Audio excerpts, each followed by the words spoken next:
we could listen to Iron Realm Media in a nanosecond, but we've lost the technology.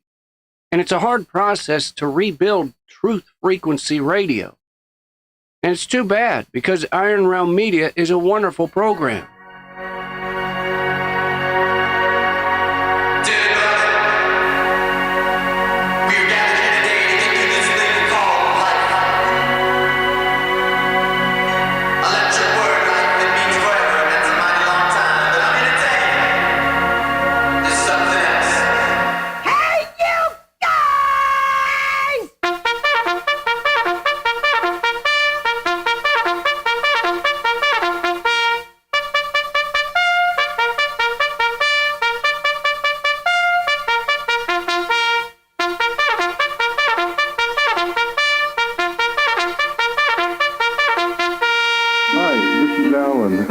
IRONWORX because it's where everybody knows your name, and they're always glad you came. I love IRONWORX with Josh, Walt and Zack. It's like sitting in your front room having a cosy chat with your best friends. Hi, it's Diva here, and I just want you to know that IRONWORX with Josh, Walt and Zack, it's definitely my favourite dose of reality. Come join the family and keep it flat.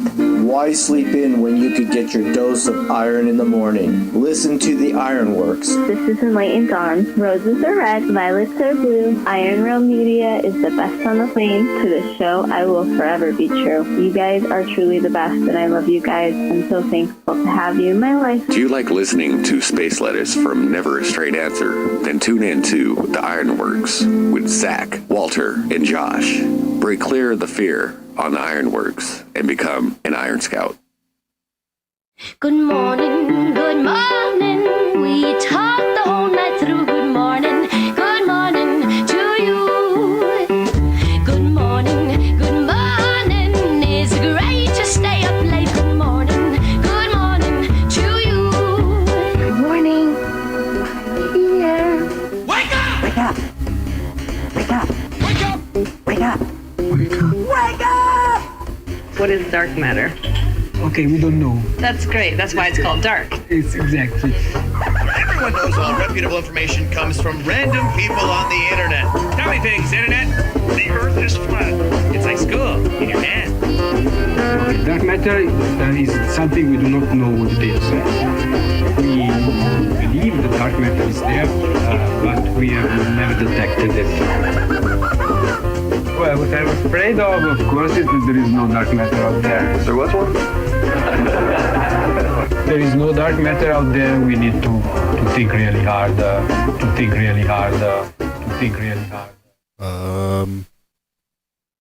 Trying to figure out what is showing on the screen. Why SoundPlant is showing things on my screen, and I don't know why it's there. I don't care. I'll figure it out. Happy Wednesday. Looks like we've all managed to make it to another episode of the Iron.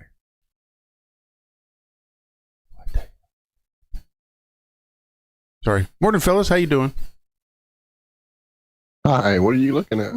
Trying to figure out what in the hell is showing on the screen. It's like SoundPlant key drop.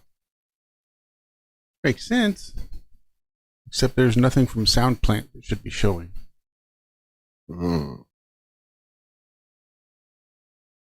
Weird. Where in the hell would that have even come from? Oh, now that I'm at YouTube looking, I see it. That's so strange. Found it. I just don't get it. Like, that's an added text. Something added text that says SoundPlant key drop and added it to OBS. That's nothing fun. And now it's gone. Well, I turned it off. I hid it. You figured it out. Oh, okay. I just can't figure out who put it there and why. All right, guys. If you're going to handle us this early in the morning, you got to get up about an hour beforehand, get your coffee in you, so we don't have flubs like this. Right? Give me a heads up at least. We're supposed to eat up 40 minutes if you're going to make us talk about the problems we're having on screen. And OBS crashes when they try to take it out. We'll see. Did it crash? Well, it's stalling now. There it goes. No, I think we're good. I think we're good. Okay. What's up, BG? Casca in the house. Good to see you. Good to see you, Mr. Will. Mr. Jeremy. There's Ona as well. Who else has slipped in here? I think that's it for now. Hope you all are doing good this morning. Sorry I missed y'all Monday. The roller coaster of life. Decided that was my day of rest, so it became my day of rest. But I feel better now.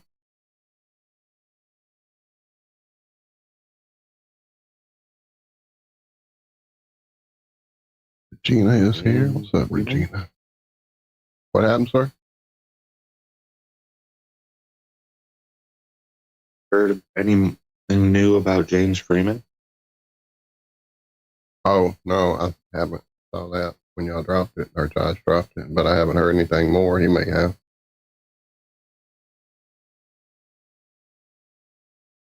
Did y'all step away, maybe? We lost Josh. We may have lost him. I see him in the call.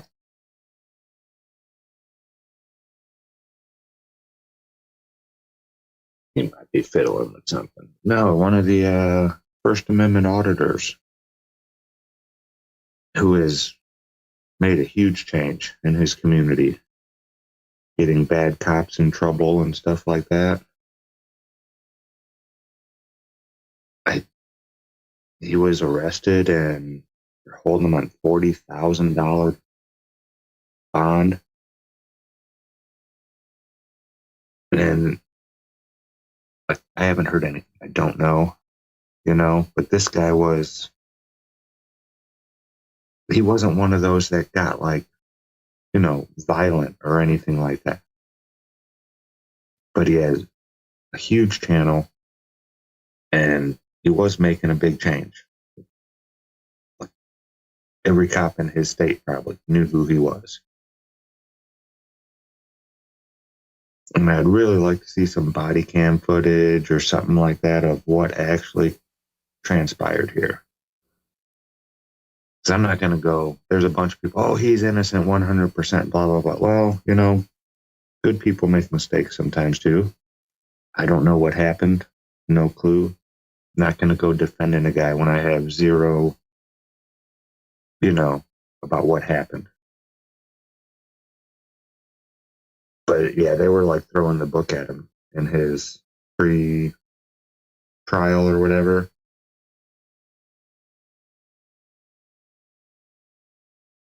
And my feeling is that he really probably didn't do much of anything. Again, could be wrong. And they were out to get him hardcore. They want to shut this man up. And that sucks.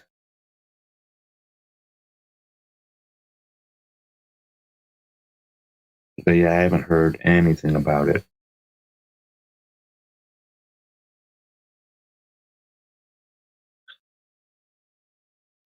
Who is this? This is one of the reasons. Oh, I was talking about James Freeman. Have you heard anything else?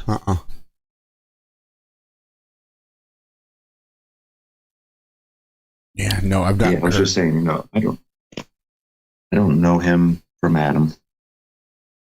I'm not really gonna go start defending somebody when I don't know the case. I'd like to see some video or something. But I'd be willing to bet, not knowing James, but watching probably hundreds of hours of this man. Mm-hmm. I don't see him. I mean, you heard the word domestic? Yeah, that's what I heard. Yeah, so I don't know.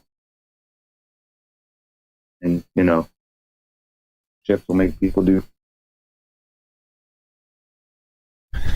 Yeah, they will. Thought I'd heard oh, shit. unlawful possession of a firearm. Thought I heard a few of them. I only watched it the once, but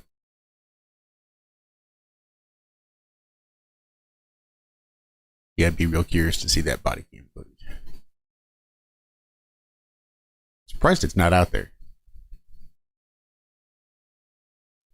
Well, I was just about to say, you would think in the community of people who are not co-creators, but creators of the similar type of content would probably be on that already, trying to reach out with, I guess, what would they have to do? Freedom of information? Or how do you get body cam footage released? I know I see it happens pretty regular, but I don't know enough about that kind of stuff. Yeah, you can do it with an email even. Freedom of Information Act. You might have to spend some money for a zip file or whatever, or a flash drive. But yeah, it's crazy. Like, they can do this type of stuff, you know?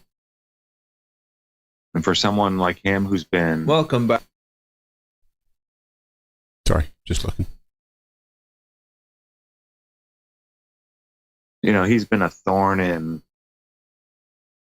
their side for a while.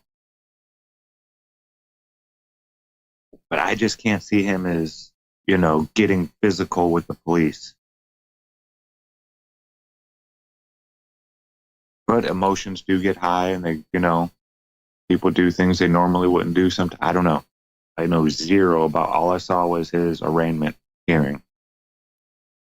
If that's what that's called, I don't even know. What state does he operate in? I believe New Mexico.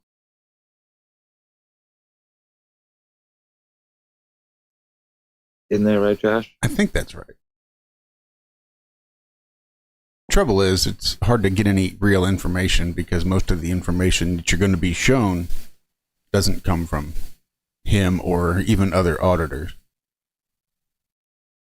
Yeah. It'd be like asking Simon Dan what happened to ODD TV and expecting a fair and impartial update. Right. Yeah, not gonna happen. Right.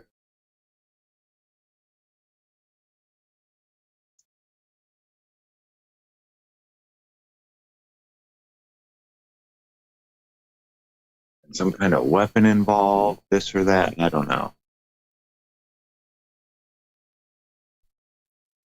And they're telling him he can't have any firearms in his possession. This is before he was found guilty of any felonies. It's just, I don't know, it's weird. He can't even own them. It's not like he could give them all to his cousin. Like, here, hold my guns for me while I go through the illegal stuff. They're making him turn them all in. Like, nope, if you got them, you bring them to us and give them to us.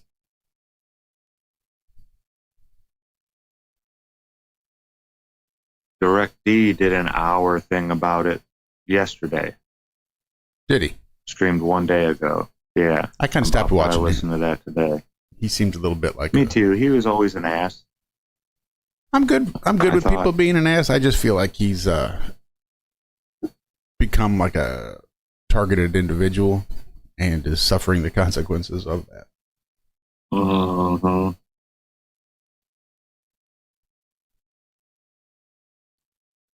They're saying he's facing 12 years, arrested on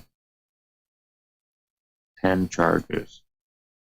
Oh, that's that frauditor troll, though. Yeah. That's like their Simon Dan. Uh-huh. That's the one I think that's the one I saw, too.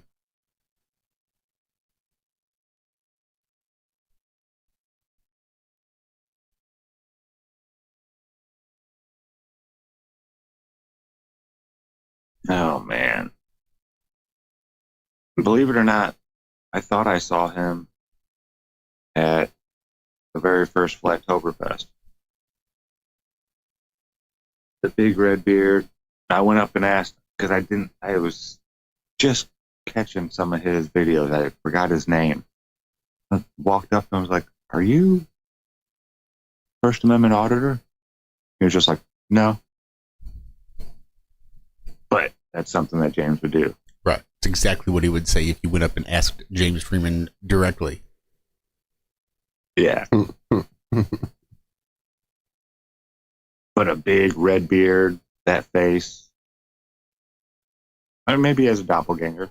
Most people do. I could have swore that was him.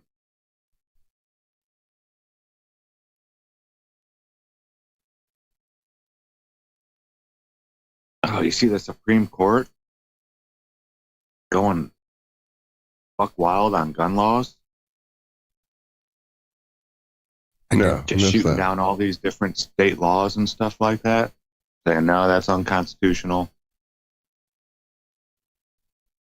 Yeah. All kinds of stuff.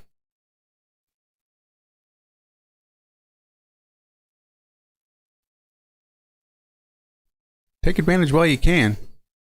I don't expect they're going to last.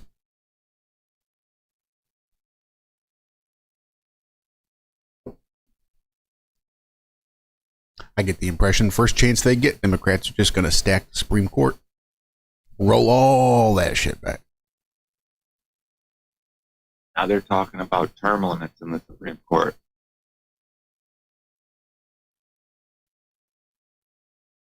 I'm sorry. Don't disagree with that now. We have a Supreme Court justice that doesn't know the difference between a man and a woman, who can't answer the question, what is a woman? I'm sorry, you don't belong there. You don't.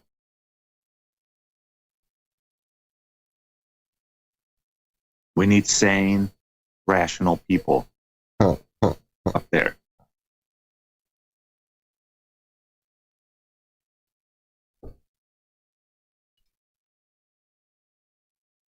Now, this isn't set in stone, but it's the Trump administration orders rapid end to hunting regulations on federal land.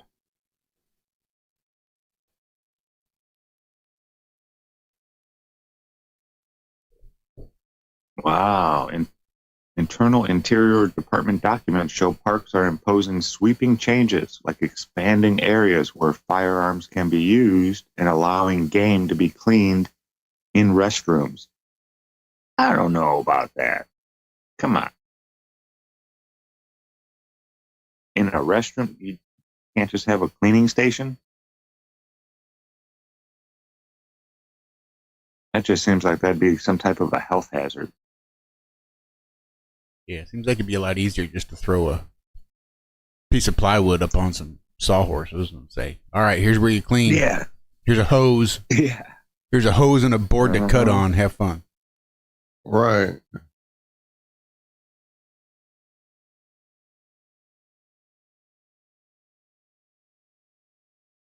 So it's going to take effect on Monday, applies to some 76 federal lands that allow hunting but have rules to protect habitats or people.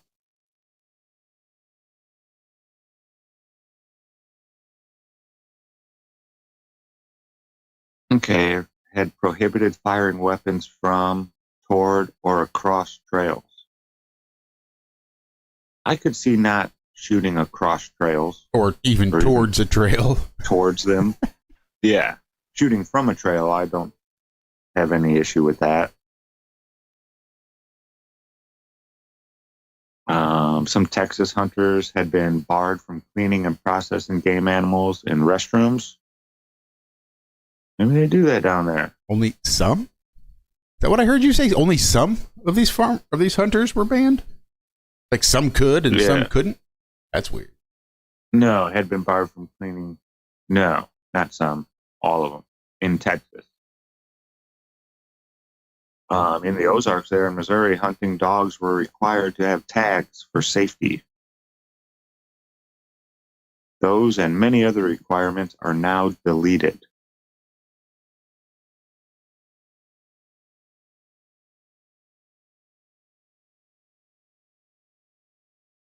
So closures and restrictions not required by law must be the minimum necessary for public safety or resource protection.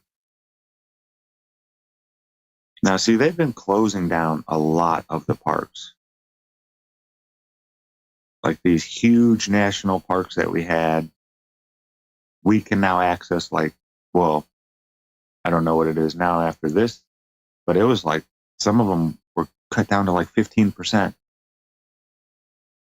You now have to stay on the trails, and they erased half the trails or more. So you can't even see the whole national park anymore because you had to stay on the trail, and you couldn't, there was no trail to that part of the park.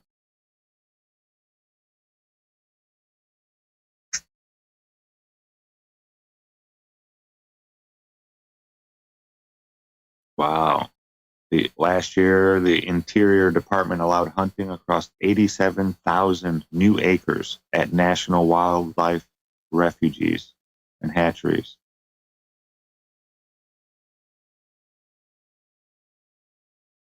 Yeah, this is our land. We should have access to it.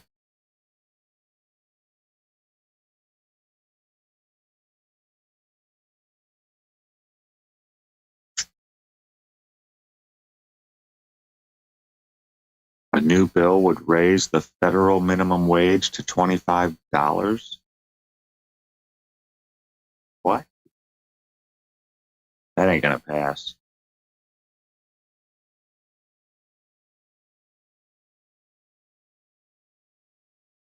Oh, by 2031 for large companies, and eliminating sub-minimum wage for tipped workers. Yeah, I never got that. How you could pay somebody less than minimum wage because they're supposed to get tips. Oh. Because it encourages them to do better, to perform better at their job.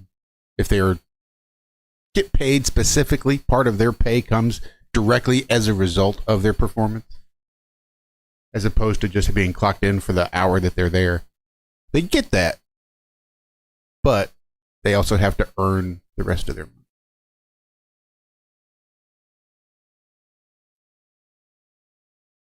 Yeah, this comes from 2 people from Illinois, 1 person from California, and another from New Jersey. Yeah, this ain't going through.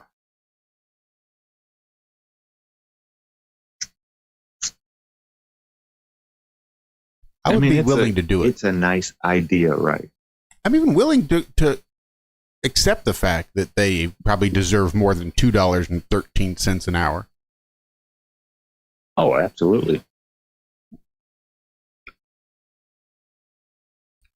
And that's not even right. I'll agree to the fact that they ought to be paid more than $2.13 an hour if they can earn it.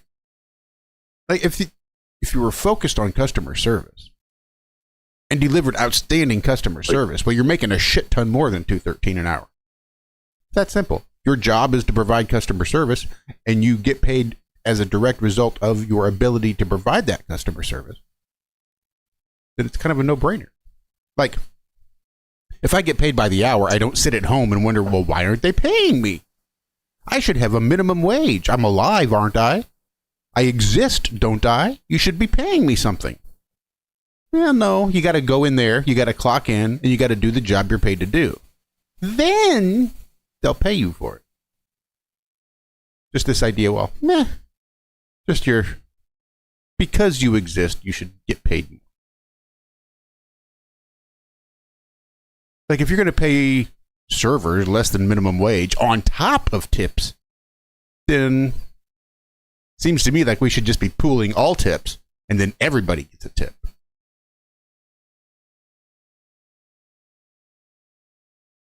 Because that's the only way it would be fair, right? Isn't that why they're paying servers more than $2.13 for fairness? But then they still get tip money, so that's not fair.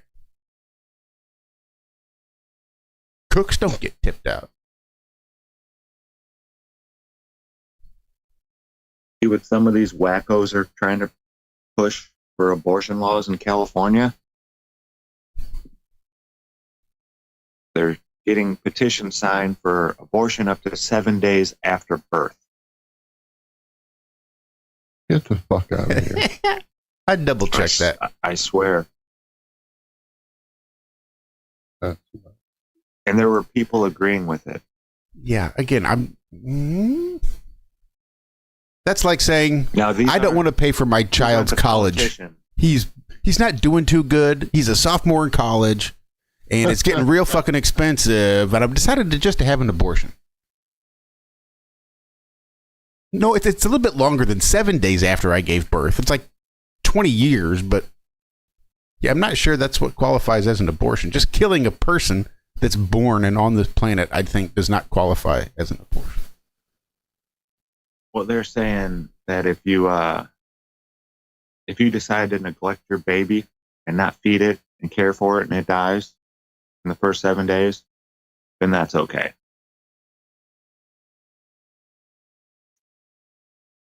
Good luck in that. That's satanic. Yeah,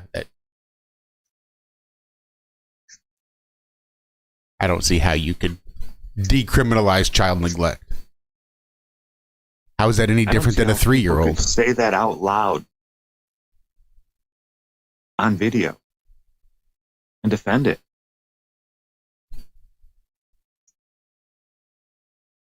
Like, I feel so sorry for these people. Postmodern relativism. It's just insanity. Yeah, pretty much. What happens when you spend too much time in college? Yeah. You OD'd on college, dumbass.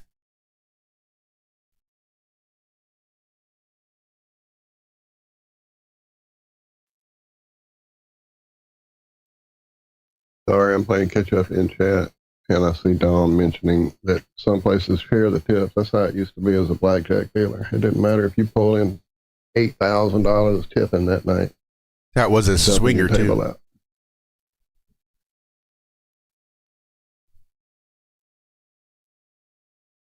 There were people allegedly who would say, "Hey, just meet me at whatever local drinking establishment after the shift ends, and I'll buy you a tip." And 9 times out of 10, they just hand you a couple of $100 under the table because they knew what was going on, and you're the one gave them their $1,500, $15,000, whatever that you dumped on them that night.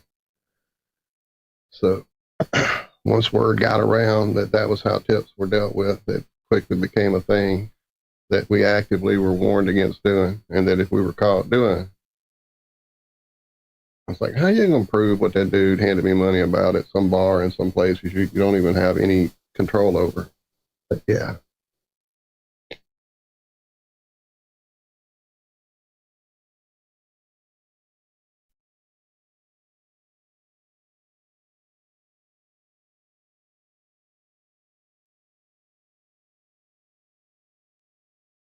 Mama is here early and she is demanding attention. Yes, baby. I see. Lake Superior had 28-foot waves. That's crazy sauce, man. That's ocean wave. I've never heard of one of the Great Lakes. I've heard of 17-foot waves on Lake Michigan. I know those happen not super regularly. They get 10-foot waves in the wintertime. You would think, oh, why aren't people out there surfing? Because, yeah, the water's like probably 38, 40 degrees, something like that. Yeah. And there's giant ice chunks all over the shoreline. Not something you want to go surfing into. But I've seen some big waves out there on Lake Michigan, but nothing like a 28-foot. That's just, I can't even fathom a wave that big. Unless it was in my nightmare that I had, that was more like an 800-foot wave. A little different. That's like a 28 feet. Mark Wahlberg, George Clooney kind of wave.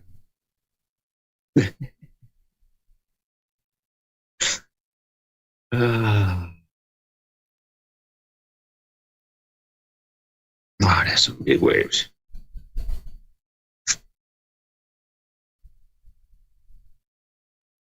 See, I don't know nothing about wetsuits, Laura. I don't know if water that cold, you'd want a wetsuit or a dry suit. Seems like even a wetsuit would just be too damn chilly.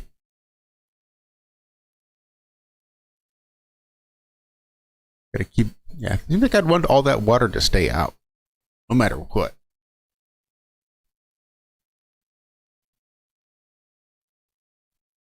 Yeah, when the water gets that cold, like those welders that weld on the cruise ships, the Alaskan cruises, they're wearing like some crazy suit, right? While they're doing this, because they're hanging over the edge of the boat while it's out at sea. And they get told, yeah, even with this suit, you're only going to last about 3 minutes. Without it, you'd last maybe 45 seconds to a minute before your arms and legs would stop working. With this, you get about 3. But it takes us 45 minutes to turn the boat around.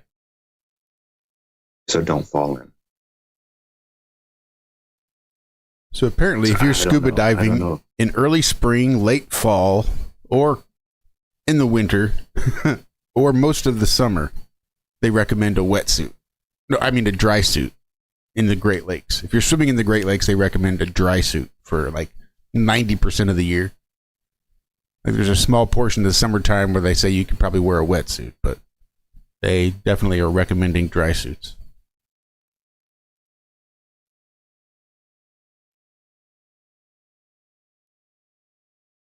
So I'm very confused now, not being an ocean dude. What? The water is pretty cold there in the Great Lakes. No, I'm sorry, I'm being dumb. Here's my dilemma. I knew that you wore a type of suit when you like scuba dived or rented a jet ski in the cold climes, or I just found this out, so don't act like this did is some like whatever. So I didn't know there were such things as a dry suit versus a wet suit. So why would one want to wear a suit in the water that would allow one to become wet in the first place? I thought that's why you wore the wet suit, quote unquote, in the first place. Well, the wetsuit actually traps the water between your skin and the suit itself, and that's what offers the insulation. Because then your body heat warms that water up, and then it stays warm, and the water will help insulate. So if it's like chilly water, you want that wetsuit, and the wetsuit will actually keep you warm. Allegedly. But then if it's even too cold for that, like I was thinking about the Great Lakes, you don't want that water in there getting in between your skin and the suit, because it'd just be too cold and be replaced too often, and it'd just pull your body heat out. It wouldn't have a chance to actually get warmed up by your body and stay there. So you had to keep your whole body dry and keep all that water off. So then they make suits that will actually block the water, so there is no water getting between your skin and the suit. And it's just like you can wear everyday clothes. You can wear jeans and a t-shirt underneath a dry suit. But because wetsuits are like skin tight, generally that's all you wear is the wetsuit. But dry suits are like bigger and bulkier, and again, you just put it over normal clothes. I'd never even heard of a dry suit. This time last year, I had no idea the dry suit was a thing. I've heard of wetsuits. I've never worn a wetsuit, but I've seen them. I know they exist. I was confused as to why they would call it a wetsuit, because I thought it was like meant to keep you dry, to keep the water off you, and I never understood how it worked. Like, I don't know how the water doesn't get in there. Seems like the water gets in there. Seems like you come out wet, but whatever. So yeah, this is all new information to me too, Walter. Don't feel dumb. Don't feel bad. It's all new to me too.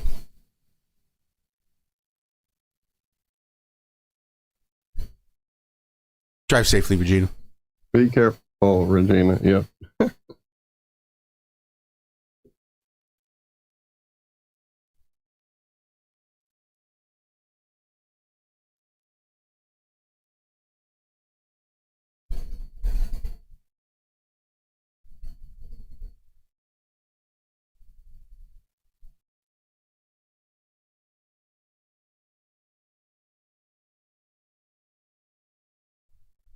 What about Walmart, Walter? You missed it Monday.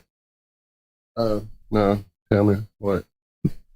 they're getting rid of their self-checkout lanes. Yeah, well, that's what they said a few months back. Not few, but it's been a while. So I was a regular demander of you will check me out. If I walk over to your checkout area that I'm supposed to do it, you're going to come do it for me.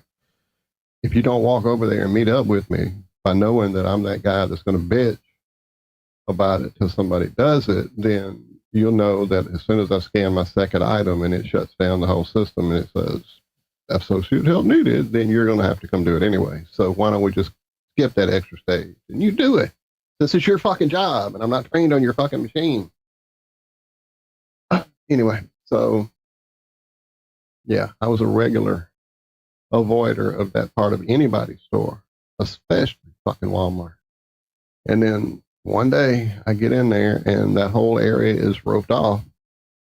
And there's now, instead of the one back over in the corner near the alcohol and cigarettes, there's now another actual checker that they've opened. Because usually if there was one checker open at all before this, it was the one over in the corner by cigarettes and booze. And that's the one they would let you like actually go check out every now and again. You would see the light on, nobody in sight, that kind of thing.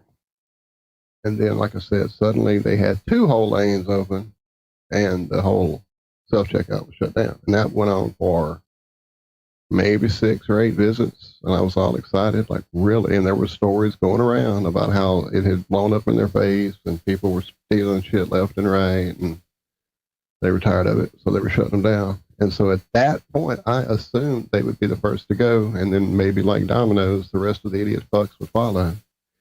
And then I went back in there and suddenly all the checkout lanes are down and the only thing that's open is the fucking self-checkout. So then 2 days ago, maybe 3 days ago, the weekend possibly, I went over there and saw that once again, self-checkout roped off. 2 lanes open, maybe even 3, but I thought to myself again, so is this what we're going to do? Just back and forth of like make it even more inconvenient so I don't even know where to go to demand somebody to check me out. I did not know it was becoming their official thing. Like nice. 2,700 stores or 6,700 stores. Something crazy. Yeah, they're doing away with the self-checkouts.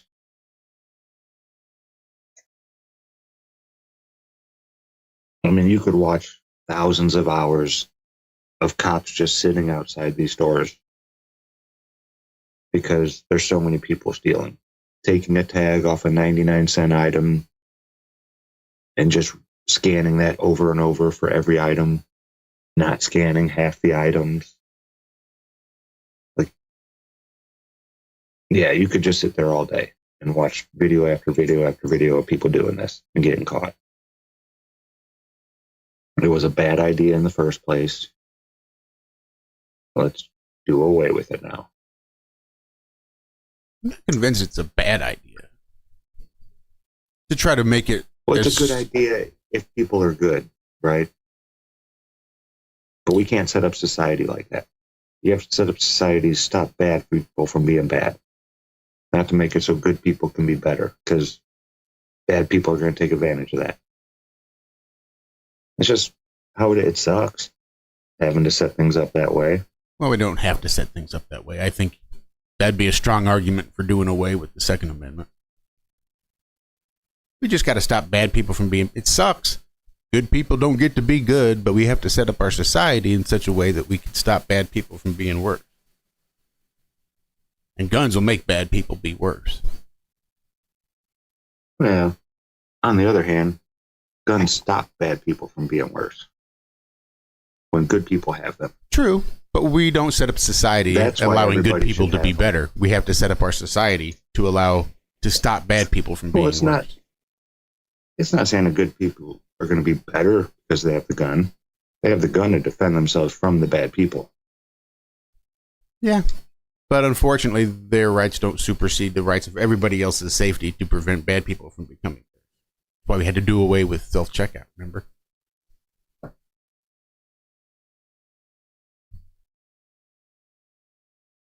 I think you set up society for good people to be better, and then the bad people, you just throw the motherfucking book at them.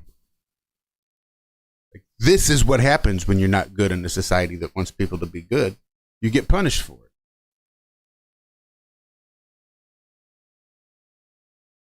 I think that'd be the ideal way to do it. Allow for the maximum amount of freedoms.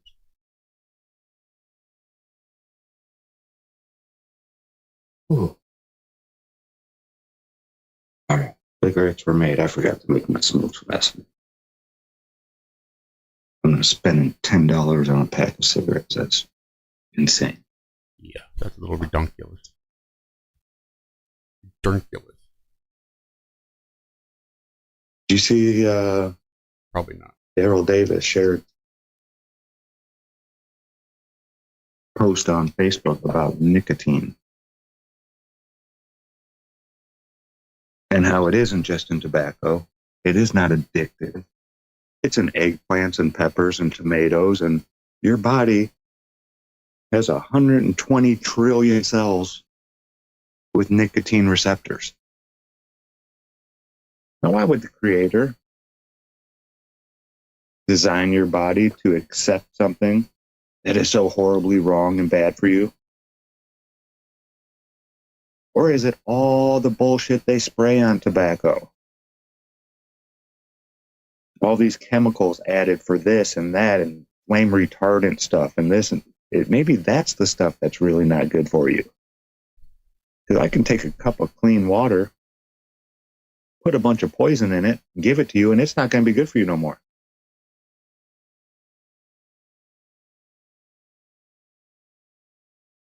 But yeah, I didn't realize that. I knew we had nicotine receptors, but I didn't realize it was most of the cells in our body have nicotine receptors.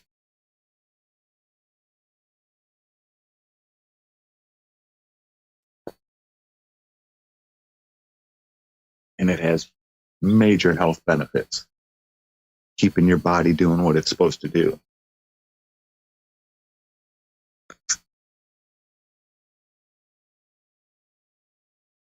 Whoa.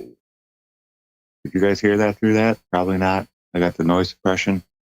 Nope. That sounded like a big rig just ran into a building or something.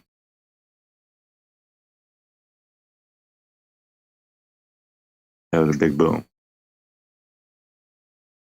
Oh, work yesterday, dude. On the last pole, on this road that they built like 6 new subdivisions in the last 5 years on this road, and have not widened the road at all. So when we have to stop traffic, like minimum 30 cars get backed up almost instantly. And we were in this spot where, you know, they were just going to set the pole real quick and yada, yada, yada, and then get out of there. Well, they hit a water main. Well, a service line. It wasn't the main. Still not good. So we were out there for another like hour and a half longer than we should have been. Dude, the traffic was just backed up forever as far as you could see both ways. Oh, it was horrible. I felt so bad for the people there driving. It's like, dude, we don't want to be out here either. We don't. You want to get mad at somebody, get mad at your city planners for allowing all these new subdivisions to be built and not widening this lane to more than just 2-lane road. Are you serious?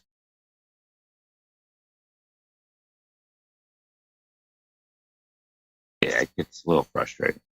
And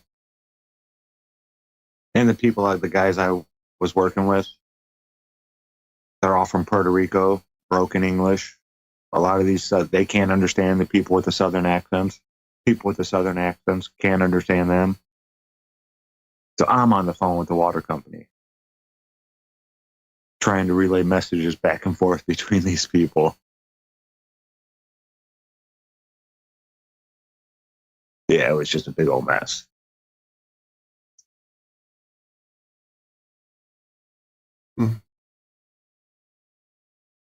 And the way that works is, like, the water company doesn't come out and fix it. They don't do anything past the meter. Once it gets past the meter, like if your pipe gets broken from the meter to your house, it's on you or whoever broke it, right? In this case, this company will have to get a hold of a plumber, and the plumber will have to come out there and fix it.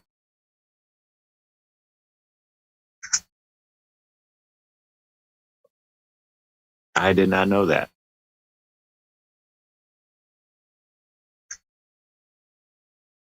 I don't know if it's like this everywhere or with just maybe this water company. I'm not sure. Nope, that's the way it's But been. yeah, they do not touch anything. Everywhere I've lived. Huh? So that's the way it's been for everywhere that I've lived. Same with the sewer. It's like anything between your house and the street, anything that's on your property as far as sewage is concerned is your responsibility. So like you got roots growing through your main sewage line that takes it out to the street where the sewer is, then it's going to be your responsibility to have that all dug up and replaced. And it's a whole fucking thing. Like you can buy insurance, I think, for your water and sewer lines on your property. Hey, sweetie.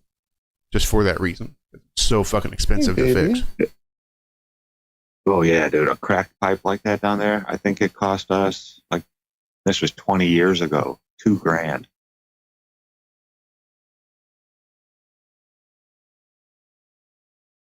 Or maybe that was to put the whole pipe in. Maybe it was $2,000 20 years ago. Because we dug the trench. I remember. My stepdad was like, yeah, I'm not paying you for that. No, I'll dig the trench for you. We went and rented a trench digger. Oh, sorry. Home Depot, there's a bunch of them standing outside. You just rolled up. Trabajo.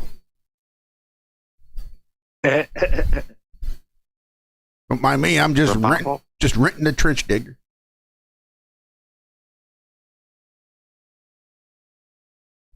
I mean, you hired a worker. But I guess it does sound better to ice. You say you rented a trench digger.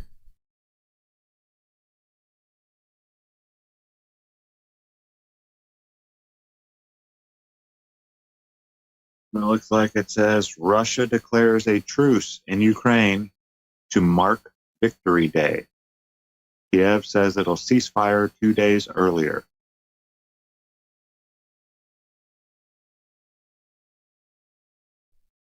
Where's that out of? AP. No, this says, okay, Russia's defense ministry declared a unilateral ceasefire in Ukraine for Friday and Saturday. That's it. This is to mark the 81st anniversary of the defeat of Nazi Germany in World War II, but it threatened to strike back at Kiev if it tries to disrupt the Victory Day festivities. Yeah, huh? Mm-hmm. They tried this in Vietnam, too. Well, they did this in Vietnam, too.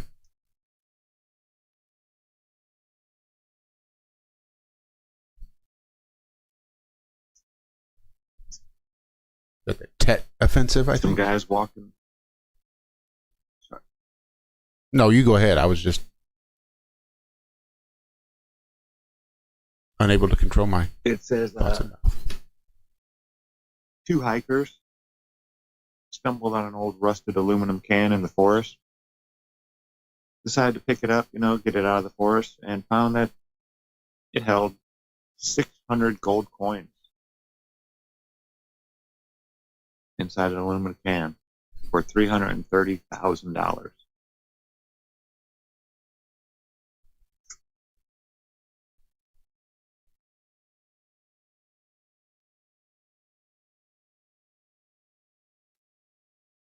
Wow.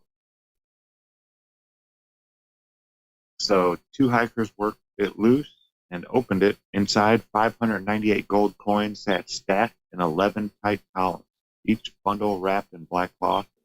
Roughly a meter away, an iron box yielded gold cigarette cases, bracelets, and a small silver mesh purse. Someone had buried a fortune in the forest and never came back. And this happens probably more often than people would think. How many gold I know. coins? 598.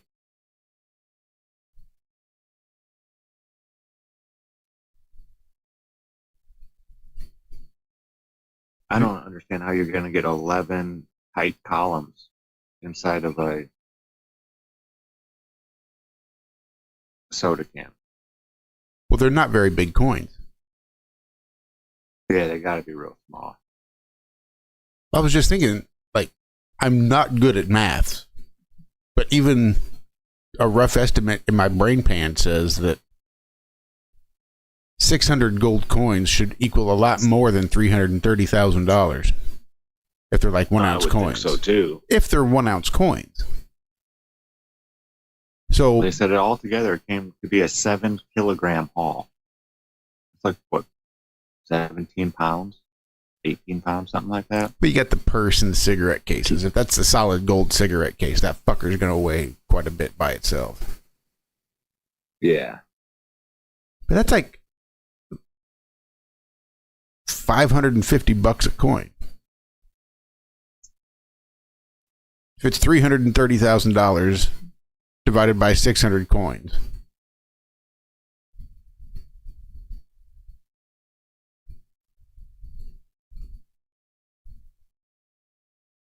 And couldn't have been a paint can? I mean, they say aluminum can. I was wondering the same. You just automatically assume Yeah, a 12-ounce Coke can or a soda can or a beer can. But yeah. Even Melissa says, what if it's an Arnold Palmer? Like a big old 2x4. Say at least an Arizona tea can. Uh-huh. Maybe Miller High Life.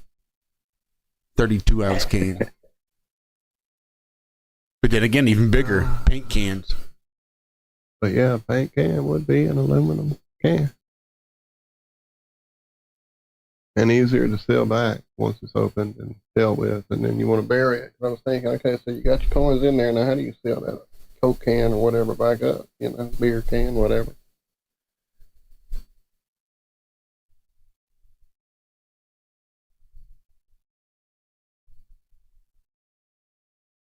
Interesting. I had no idea. On the plane says that coins are worth more than bullion. I didn't know. Well, that's the numismatic additional speculative part of gold and silver. That's just like, I thought that was the trying to find bullion that- part. I thought that the coinage would be more historical, less volatile. rarity, popularity, whatever can make, like, you know, certain coins go through the roof beyond their actual bullion weight worth. It's like early on, I started trying to find flat earth coins, and there before, like, that was in like 2016 and shit, 15. And at that point, there were already coins that had come out the year before that were silver, flat earth. Some even had dome type coin holder thing that really sealed it in, kind of that it's flat earthage. And those were already 900, 1,000, 1,500, ridiculously beyond any kind of worth of what the weight of them were. Just because of the booming flat earth popularity at that time before it got all, you know, YouTube derailed. And that's obscure shit. So then add into it like, whatever. I've seen some stupid coins going for big money from just like 2 years ago just because it had a Snoopy with a fucking whatever Santa Claus suit, or it was some kind of superhero related colored coin or some kind of weird something from another country, you know, just that we couldn't get our hands on or whatever. But that also can drop and turn in a heartbeat, and something that was big money a few weeks ago or months ago or years ago could suddenly change. And that coin now is back to its basic bullion weight or whatever. That being said, just going into a whatever coin store or wherever you're trying to offload your bullion, you're definitely going to get screwed regardless. So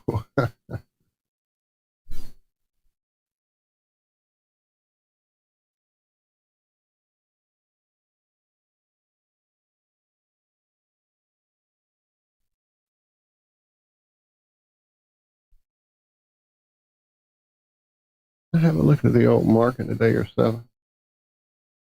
Last I saw, the silver had gotten up to around 80-ish. They were expecting a summertime dip.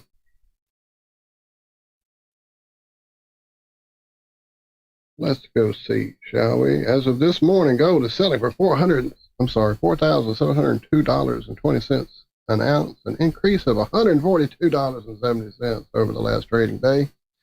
And silver is currently $77.23, a $4. Wow, it did take a big drop.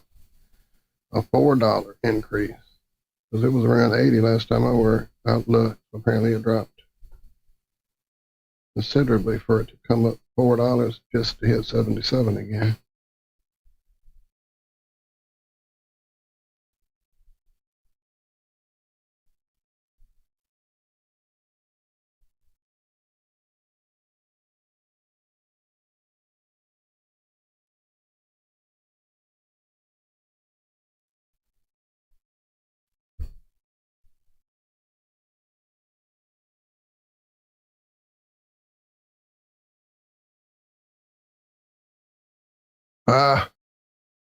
Give me a minute. I have to step away. I've gotten a mess going here. Give me 1 minute. Sorry.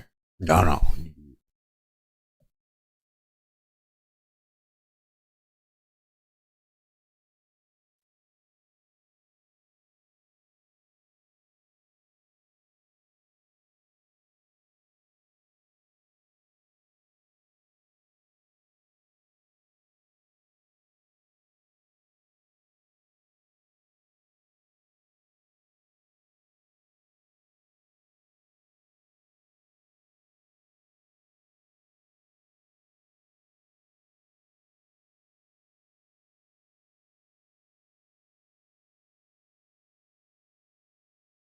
I'm ready for work. I'll be back in a minute.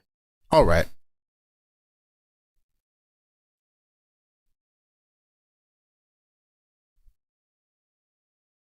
Oops, my bad. I thought we were all still here when I left to go get the cat medicine off my hand. It was flea med time last night. Well, it's actually been flea med time for the last few days, but they've just been difficult to get it on this time around. And it's mostly the fault of just having the whole thing. So Ripley's skin problems that we finally got a hold to with the last vet visit, they thought were derived from the medication we'd been putting on her. So we went to a 3-month, much more expensive topical. And so when it came time for everyone else this last week for their flea meds, even though she still has 2 months to go, it of course became the whole like, okay, who can I get without it being a big tragedy? Because I hate to grab my cat up and make her do something, or force them down, hold them with a towel. I hate all that stuff. I hate doing it because I know I don't want to be trapped and held down and done stuff to repeatedly every fucking night. But anyway, so in all of that, throwing treats, here, you come here, oh wait, come here, sweetie, and all the stuff you do trying to coax them near you so you can gently apply it and get it done, I inadvertently reapplied some to Ripley. So now she's got a 3-month one that's been going for a month and a monthly one that has now been put on top of that. So of course I went, oh shit, I was worried about that being some kind of OD situation. If it had been the same 3-month one that I had applied that early, it could have been problematic. But because it is a different medicine affecting her in a different way, the only thing it could be is that it might cause some skin irritation. Great. That's what we were doing, trying to avoid with her especially. So knock on wood. She'll be fine. She looks fine now. That was her that was actually here on camera just a minute ago. And I, of course, forgot and ran my hand all the way down her back and head, which is the back of her head is where it is. So I couldn't sit here with that on me because it definitely makes me go wiggy when I put it on me. So I hate putting it on them. But I guess we'll have to start pulling a number to see who can walk away from the, from the mic first. I got taken away by an advertisement caught me. It was for a knife. I'm kind of a knife. Sorry, I'm playing up catch up there in chat. See Dr. Evels has shown up. I can't type, so I'm doing my best here. Shout out to Dawn for getting dick down Who real else good has last joined night. us that I haven't said hello to? Oh, somehow my mic got muted. That's stupid. Say shout out to Dawn for getting dick down real good last night.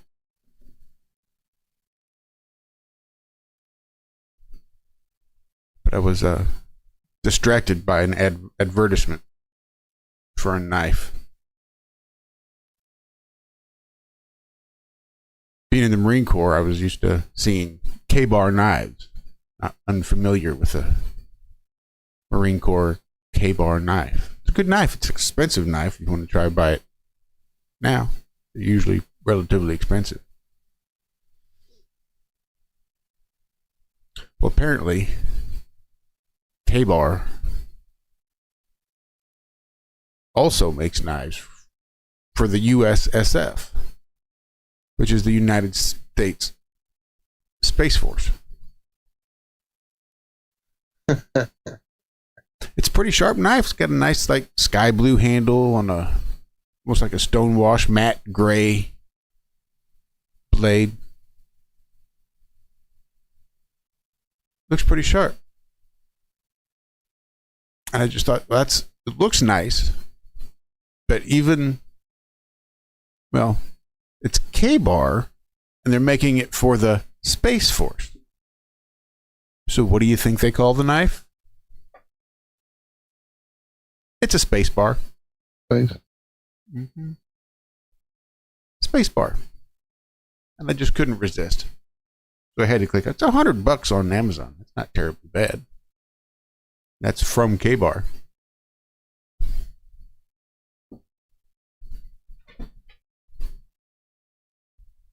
What are you doing?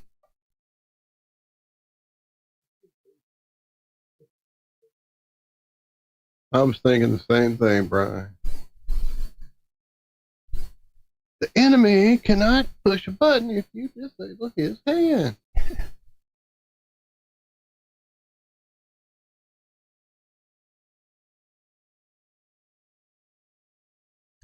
I feel like it was $10.95.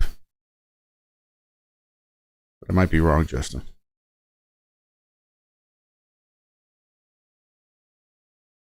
Right, Laura, for moon cheese, exactly.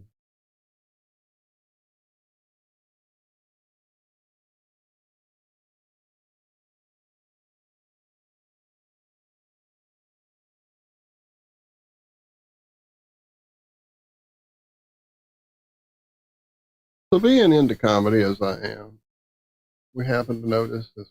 Michelle happened to notice that she was slipping around. There was a new comedy thing happening on the big streamer, and it's a guy that we can stomach sometimes. So she asked if I would want to watch it, and so I said sure. And so we sat down, and she turned it on, and it began. And what it was is Kevin Hart is putting out this comedy competition. Now, comedy competitions used to be a big thing in the early days of cable, or at least in the early days of me having access to cable. Showtime's Young Comedian Special is where I got to know quite a few of my favorite comedians growing up, and found a lot of really obscure, under the radar type people like Richard Jenney. That's where I first saw Stephen Wright, and that's where I first saw Bobcat when he was still being, crazy voice dude and all that kind of stuff. And so you didn't have to win the comedy special to become famous. In fact, Robin Williams on his first one of those came in second place, believe it or not. I can't remember who he lost to. But anyway, so the comedy competition thing used to be a big thing. And over the years, while they would still have them locally there at some comedy clubs in some of the bigger cities, it wasn't something that was being broadcast by by your local whatever. I mean, by the basic cable companies or the big ones or whatever. And so for this to be something on the big end streamer, they're not paying me, so they don't get any extra advertising. Anyway, so that was the whole deal. If you win this new Kevin Hart competition, you get an hour comedy special on the big red end. And so it started off with, I think, like 20, 25, something like that. They each did their little tight 5-minute routine, and Kevin and a guest comedian each episode would judge them and pass through a certain number. And it got down to like the final 6. And at that point, it was going to become a live event, which they do now on the big red end. And you could then vote a la some of the early, I guess, singing shows and all that. So that's what I assumed we would be doing, is texting in our answers. Oh, no. When it came time to vote, you grabbed your fucking remote right there on the couch and voted with it. I was like, oh, look at technology catching up. So anyway, it was interesting. The person that we had kind of come to hope would win basically fell flat on his face for the 2 live shows. Like, he did terrible, and we were no longer in his corner. And then an up-and-coming guy who kind of got called back to the event. You have to watch it, no spoilers. We were kind of rooting for him. So it was fun. It was interesting to be in it and watch it all happening. And again, the live comedy competition thing used to be one of my favorite little formats. So the live event was over last night. So if you missed it, you missed it. But I'm sure they'll be playing them all there on the channel. So I won't spoil it in case you want to go see who it was. But it was very interesting to hear these new voices in comedy going on about a lot of the same shit we talk about here. So I don't know if they're all very informed because they're in the comedic world and kind of have an eye on the different side of life or what. But there was definitely a lot of anti-woke, anti-government. Now, there was an equal number of, agenda adjacent things that were mentioned by certain members. But for the majority, it was definitely, it kind of felt like the old days when comedy would take chances and say shit about stuff that needed saying and not just, stepping on their own toes, trying not to get canceled by the fucking social media ravers. So, yeah, definitely interesting.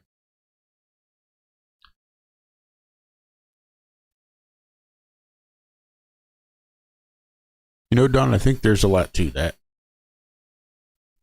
I think. What happened? Well, no, it says, sometimes I have no idea what you all are talking about. I ain't gonna lie. All right, I mean to get off on a tangent. Well, I think that's sort of what makes this show so wonderful, is the fact that it's just 3 guys that are used to talking about things that people don't know what we're saying. They're like, we've tuned out. We don't know what you're even talking about, and our ability to talk about it anyway, whether anybody's listening or not. Well, ahoy, gentlemen. How are you? And then there's Andrew Baker. Andrew Baker pops up. Andrew B. Coming in hot. So I've got some.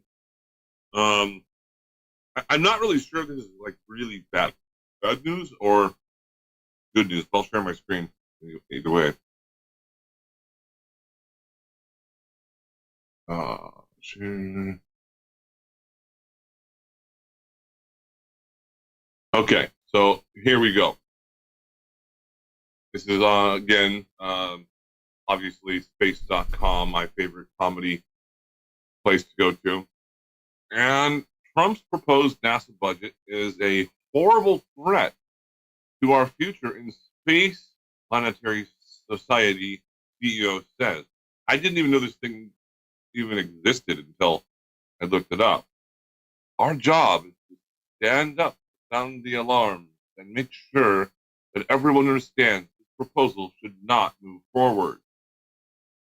So I'm not a Trump supporter or whatever else, or any politician, but if that's what Trump is actually doing, fuck yeah. I mean, wait, didn't you come on here on Monday and talk about how you wanted to run for president, you wanted to be a politician, and that your platform would be slashing NASA's budget? Oh, no. Not slashing it, in eliminating NASA. Like, completely, like shutting it down. And I've already got a couple of people that say they want to be the vice president and whatnot. Chris Crum, I think, was totally on board. So as soon as I resign, Chris Crum becomes president, and then he does whatever the fuck he wants to do. But well, I think what do you guys do? I think the current president sort of running into a similar situation whereby you wouldn't be able to have any effect whatsoever really on NASA. Like, I would. You can propose a budget, sure, but you're proposing it to Congress. You can't. You can't. It's not yours to shut down. You don't have the power. Well, keep reading this. That's not within your presidential purview. The new chief of Planetary Society, again, says she is prepared once again to fight NASA's science budget cuts after helping the advocacy group do so last year. Planetary Society CEO Jennifer Vaughn said the political environment is so ruckus for space organizations like hers. In conversation with Space.com editor, blah, blah, blah, whatever the fuck this is, along with Ad Astra editor and blah, blah, blah, blah, blah. Okay. Nope, keep going. Keep going. Oh, I'm just, They didn't put any thought into this budget, from what we can tell, Vaughn said, of the White House request, which needs to be approved by Congress. You didn't create NASA. It's a congressional thing. They have congressional oversight. You are just in the wrong position to have any real effect on NASA if you want to run for president. Congress controls the purse strings, not you. You don't get to just shut down whole departments. Like, Trump wished he could just shut down all of the Department of Education and things, but that's just not his purview. He doesn't have the power to just shut it down. Well, I, as commander-in-chief at the time, would just declare, I would order airstrikes on NASA facilities. Yes. That's a real strong platform to run your entire campaign on. Well, I mean, we're going to kill American citizens because they do things I don't believe in. No. I'm not going to kill. No, it's going to be like, there might be a few people who get killed, but. That's right. You are all you voters are just collateral damage just in case. Potentially. I want to play with some of that shit. Don't destroy it. Just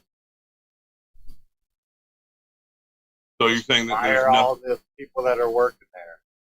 I think you'd be better off if you just hired a bunch of lobbyists to lobby for your cause to the congressmen and women in the government.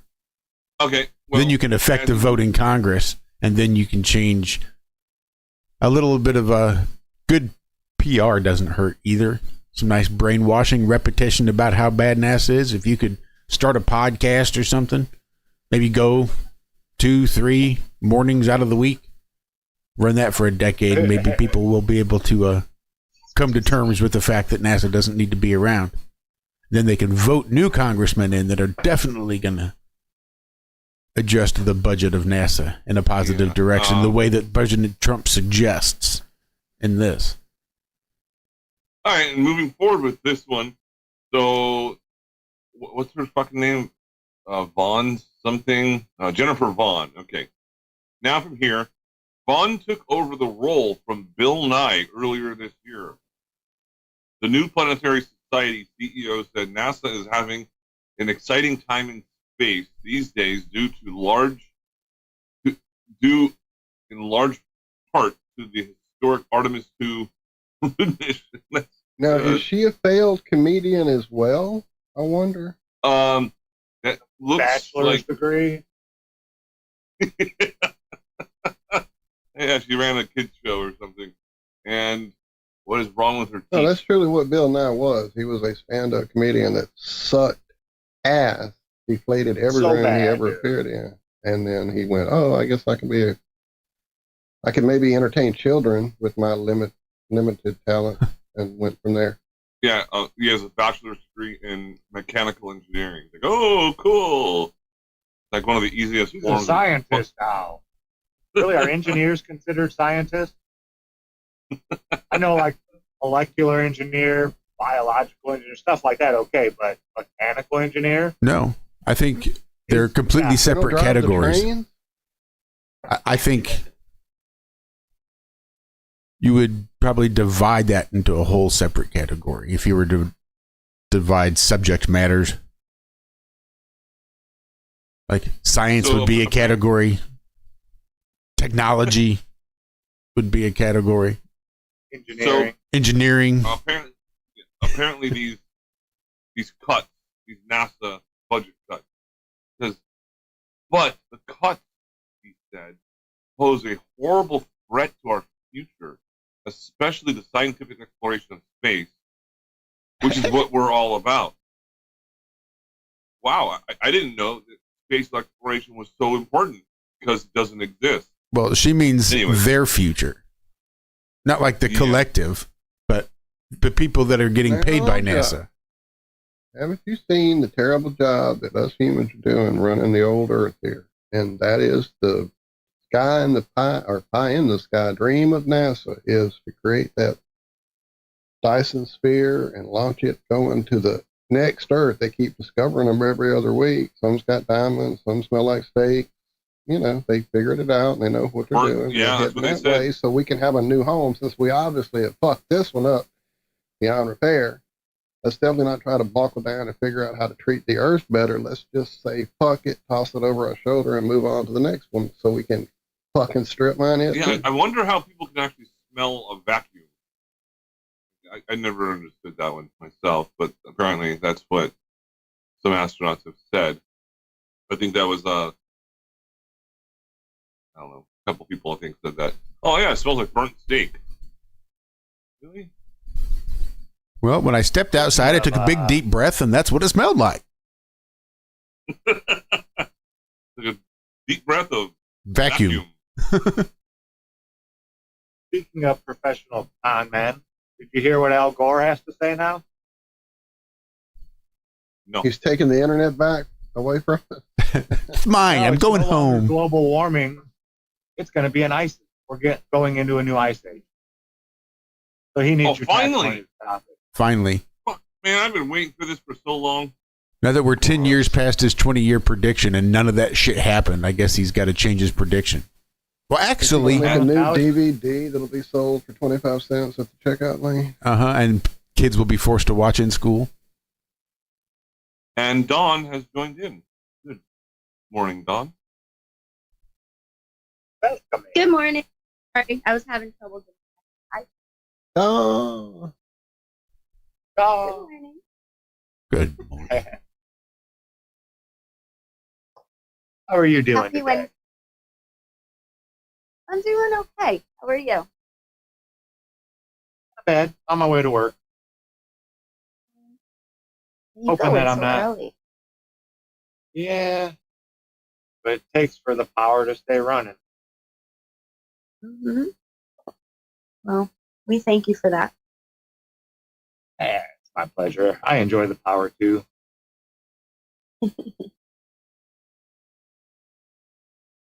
I just wish some Sorry, of these did I- other people would get it. Yeah. Well, I understand these poor people. We've been out on this road for like over a month now. And I can understand how that can get real old, real, a month of getting stopped on your way home every day. Yeah. Might be That's a little annoying. annoying. Yeah. So I don't blame them for losing their temper. I get mad at the city planners that build 5 new subdivisions along this road in a short area and don't widen the road at all. That's the part Yeah, that's yeah. Okay. All right, back to work. You guys carry on. Yeah. Here's something weird that happened. Actually, something weird that didn't happen yesterday. Last night.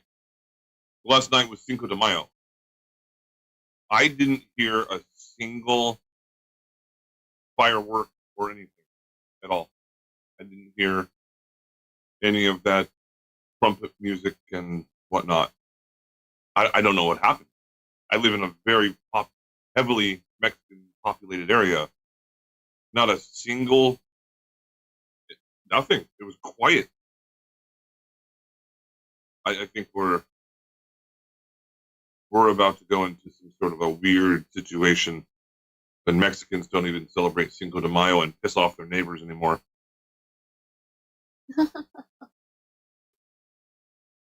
True, yeah, I didn't really see any Cinco de Mayo parties yesterday. Oh, here in California, oh yeah, it's a big thing. Everyone just driving around with Mexican flags all over their cars. No, I'm not kidding. It's a literal thing that happened. But I didn't see any of that yesterday. Nothing. Wow. Maybe they're boycotting it. Maybe.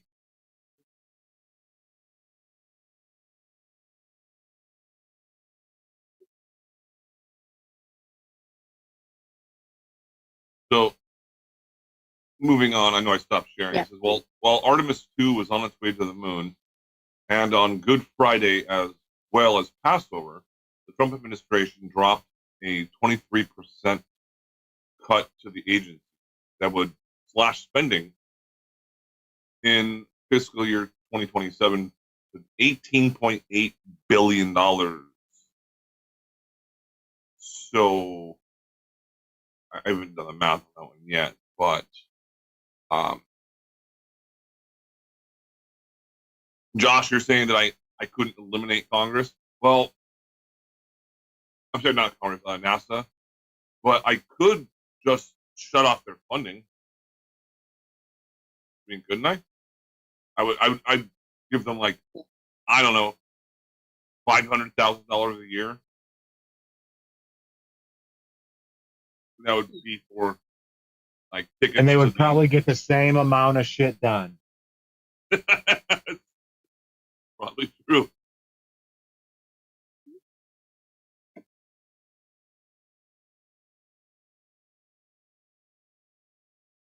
Yeah, but yeah, I bet they could do what they do with 500 grand, especially with AI now and everything. They don't need all those artists rendering drawings for them.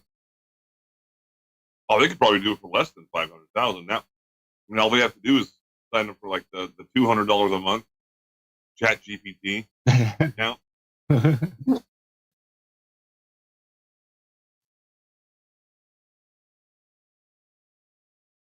And, yeah. No, it's just so space lettuce. With conspiracy crouton.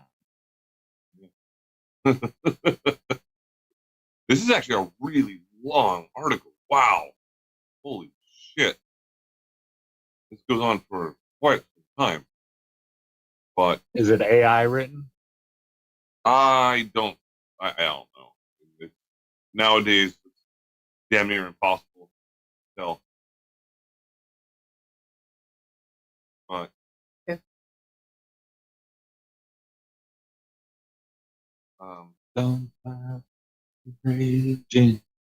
so I used to I don't know if they're still doing it anymore, but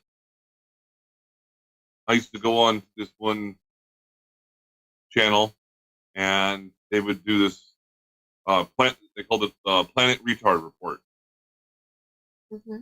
And just like the most ridiculous news articles and videos you could possibly find. And that's what I did a lot, was just talking about the nonsense of all of this stuff. Mm-hmm. And I got crowned as the planet retard king, and I don't know. I guess I'm just good at finding this kind of stuff.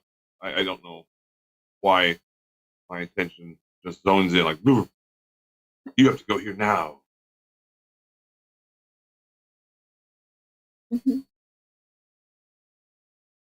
Okay. I don't know. I'm just trying to not have silence. Don't be scared. Come on, Don. What? What do you want me to do? You want me to do a little dance or something? Yes, What? absolutely. Fuck Yes. Hey. Do a little jig. Yeah, just a little soft shoe. That'd be cool. Yeah, throw on your webcam and show us how to put on like eyeliner or something. I haven't been going to work, Regina, honestly. Just ask me how work is. I haven't been there in 3 days. Nice. Yeah, fuck work. That's the best way to do it. Work is nothing but work. It's not how much you drink, but how it affects your life. Yeah, true. I have FMLA though, so I'm okay.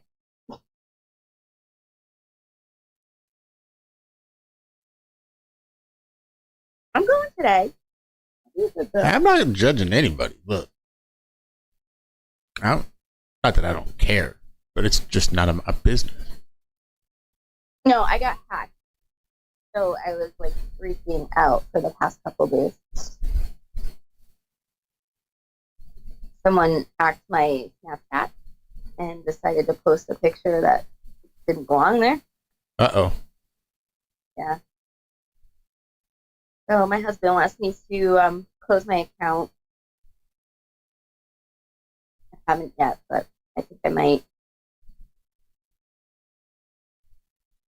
So being a non-social media type person, what is the Snapchat all about? What's its thing? Honestly, I have no idea. Snapchat confuses the hell out of me, to be quite honest. But I joined because my son is on it and his girlfriend. And they're always the first ones. Like, she watches me like a hawk. So she was the first one to notice this hack that happened to me, which was quite embarrassing. But at least they were like the only ones that noticed. So it was like them and like 2 other people. Oh, this was like a provocative type of photo? Yeah. Yeah. Gotcha. Yeah. That's, yeah. I don't know what Snapchat is either. I share music. That's all I usually do. I like music, so I share songs and music. But somebody decided to hack my account and share a photo of me that was inappropriate. Yeah, that's kind of this thing called illegal. Yeah. So I blocked them, and I'm gonna see about talking to a lawyer about it because that's not right. No, that's a very specific sort of crime. Mm-hmm. People yeah, shouldn't. Doxing has become very popular nowadays. Yeah. And I did find out, because I was talking about how that one guy was doxing my employers, and me and HR and my supervisor, and we had another meeting about that today. And I was like, that's a felony to do that. And they were like, yeah. So I said, I'm going to contact Interpol and make this an international incident, which I'm going to do. And they were like, oh, okay. Well, and I told them right there, like, the guy is batshit crazy. But, yeah, doxing wasn't illegal for a while, but as soon as it involves someone's employers and things like that, then it becomes a felony. Oh, wow. Yeah, there's a lot of I don't know what's wrong with some of these people. Like what their fucking mindset is. Like, oh, I live in a separate country. I'm going to find out where this person lives and where they work and who their employers are. What's wrong with these people is that instead of having to walk up to somebody, immersing yourself in their physical energy, and then become an abusive, confrontive asshole to them, people can hide behind a keyboard and a screen and do that stuff, usually with no circumstances. You see it in a comment or a chat or a online forum of some sort like Snapchat that I don't even understand how it works. That's most of the problem, is that there's no accountability and we got rid of the public stock. You mean consequences or circumstances? Enabling. We become enablers of bad behavior for little men to get to bully other men around or other people around like they've got some way to do it. Like, because we're small, we can't physically bully folk, but we've got this internet thing, so we can maintain that same bully mentality without having to get our ass beat down every time we want to do it, because we're not really big enough to be actual bullies, so we have to be keyboard warriors. We could be like small little dudes with the bully mentality. Normally it takes a big dude to be a bully. Like, you have to have that be physically intimidating sort of thing. Like, there's going to be consequences for the things that I say. And when you're small and scrawny, it's hard to make those consequences come across as threatening. So. Yeah, it's like the South Park episode. Okay. Was it 1 episode or 2 episodes? That's when Gerald he's Skank Hunt 69 or something like that. And he just becomes like a professional troll online. And I never understood the reasoning or motivation behind it, other than just trying to piss people off and target. Some people were ignored by their parents. Some people feel like they have no power in society, no control over their lives. So the ability to reach out and gain like some kind of mental strength, I guess, from being able to bully other people. I don't know. I've been trying to figure this shit out since my first comment about don't breed with children, because I was out on the beach looking at the sunset. It's like, what? What the fuck? And I don't have. I understood what you meant, Walter. It came across totally wrong, but I understood what you meant. I know what I said. Yes, I said it after it came out. I went, wait, that's not how that should have come out at all. Don't breed. Don't have children. Don't drink bleach. That whole thing. Yeah. Sorry. God. So I was watching I was watching that show From, and I think it was the last episode maybe, and there was this, a scene in there where they're like trying to rage out a little bit and vent some frustration. So dude brings his girlfriend or wife or whatever to like an old junkyard and gives her a baseball bat, right? Because you need to vent this frustration. It's going to feel good to break stuff, and I think that's sort of what's going on here. And you see her take this ball bat and just wind up and just smack the front quarter panel of that car, and fucking nothing happens. Like, they don't point it out in the show. They try to like ignore the fact that when she hits the side of the car, she's not strong enough to like dent it or anything. It just like bounces off and nothing happens. Finally, she like hits the rear view mirror and sends it flying, and then she finally starts hitting glass and breaking it. And that's I think what we're talking about here with these rage baiting trolls. They have to affect the reality around them, and they spend so much of their time feeling like they have no effect in their reality. They have no control of their life and no control of what's going on around them. They're subject to Trump and what his decisions are, and now gas is so high and cost of living is high, and there's just nothing we can do about it, and I have no way to affect the world around me except maybe I can piss people off. Maybe I can share this. Yeah. Because misery loves company, and maybe I can share a little bit of misery and try to rage bait people into acting irrationally. And then I get to be a participant in that and feel like I have affected my reality in a way that my reality has been affected and has pissed me off. Now I get to piss other people off too. That's probably the best explanation I've heard about that. Yeah, that pretty much nailed it. And even though I have never been to a protest, like an organized, I've never been to one at all. I don't like group gatherings like that. Either way, I've seen a lot of videos of these people that are just going and they're just using whistles and it's like blowing whistles constantly to make people just get. It just fucks up their live streams and stuff as they're doing investigative journalism. Wow, they actually bought a whistle because someone else had a whistle, and that's all that they're doing. Is just blowing through a whistle and causing permanent hearing loss. Well, isn't that tolerance right there? And love and exception? Yeah, it must be. To not let other people speak.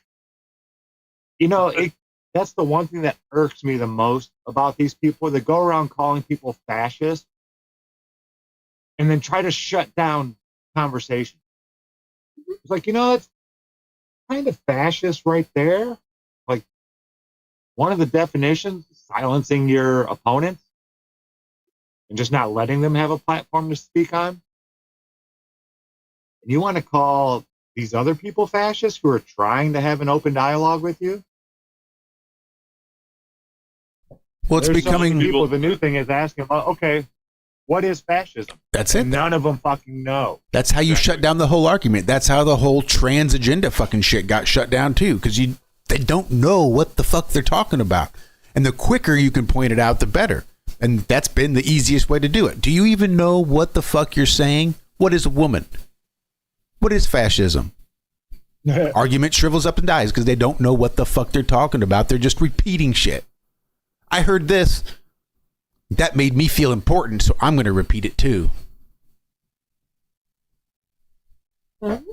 Well said. Systemic racism. That's one of my favorite ones too. They love saying that word.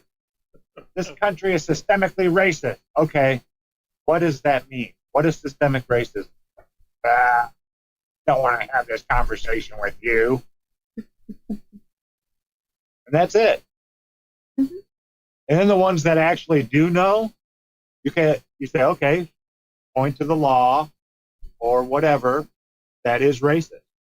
That says that a white person can do something, but a black or brown person cannot. Point me to that law. That would be systemic then. That would be like, the whole country over has to be racist in this way. It does not exist. At least I'm not saying there aren't racist people out there. Not saying there's not racist laws. I'm just saying there's not racist laws in that direction. Like, I could probably point to some laws out there that require special advantages be given to people because of the color of their skin. If it's darker than, say, mine, then they might have preferential hiring and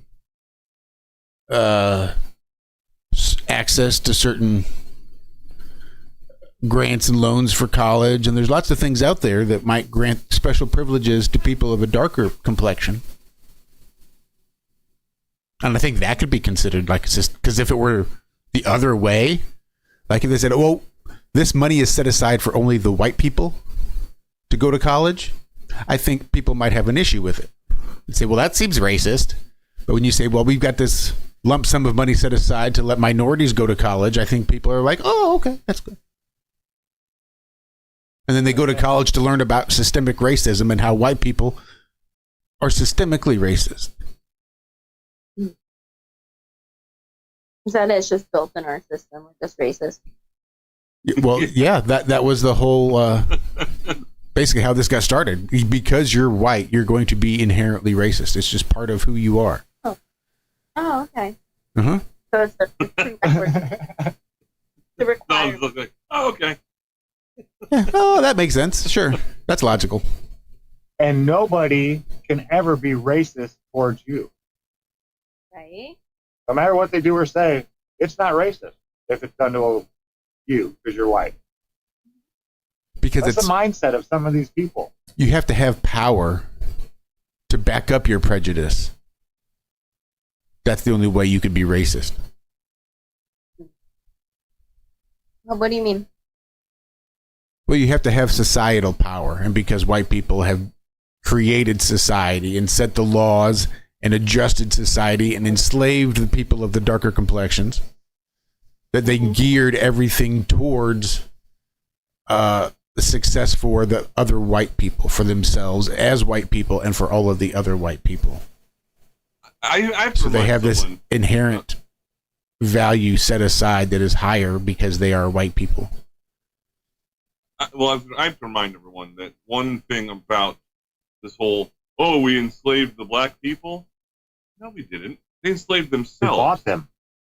Yeah, we bought them from other black people. Yeah. And there were more white slaves in the United States than there were blacks and Japanese. They tried. I think there might have been some French people or someone tried getting in and going and catching their own slaves in Africa. I forget what country it was. But it didn't turn out too well for them. Like, none of them came. Most of them died of, like, malaria and shit like that. But it didn't work. Like, white people couldn't go into Africa and, like, we weren't ready yet. Or whatever. But no, they tried to go catch them, but they couldn't. We weren't raiding villages, taking people by force. Yeah, it's not like the Vikings. The Vikings did really fucking well. They didn't take slaves. No. They just took over. No, it's a true thing. Like, why are all the Vikings known to be such, like, brutal warriors? It's because they rowed their own boats. They didn't have slaves doing it. And hence the reason they're known for being so strong and powerful. And they rode through the rivers of Europe and basically just took over whatever the fuck they wanted to. You want something done right, you do it yourself. There you go. Can't leave the raping and the pillaging to the amateurs.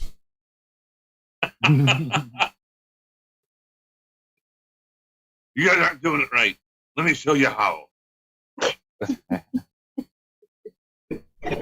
Did you go from Viking to pirate? Is that what I heard?